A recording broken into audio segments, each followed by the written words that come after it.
धन्यवाद. डॉक्टर मधुरा. सन्माननीय महोदय, मी प्रभाग क्रमांक 10 मधील नगरसेविका आहे. आमच्या प्रभागामध्ये ठिकठिकाणी ओपन स्पेसेस आहेत, तिथे कचऱ्याचा ढिगारा साचलेला आहे. तसेच जे मनपाचे जे कर्मचारी आहेत झाडणारे, तर ते झाडून कचरा जाळतात. आत्ताच 2 दिवसाआधी आमच्या इथे स्मशानभूमीमध्ये प्रचंड आग लागलेली होती. तर त्याचं तुम्ही प्रशासनाने जे कर्मचाऱ्यांना सांगावं. आणि तसेच नाल्यांमध्ये 4 वर्ष झाले नाल्यांमध्ये अशी परिस्थिती आहे, तिथे नाल्याचे गाळ काढलेलेच नाही आहेत आणि तिथे साप आढळतात. आणि पावसाळ्यांमध्ये त्या नालीचा जो घाण आहे तर ते घरामध्ये पसरलेलं आहे.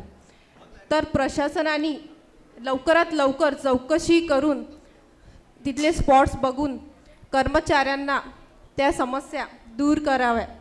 आणि माझी एकच मागणी आहे की या स्वच्छतेचं निराकरण करावं.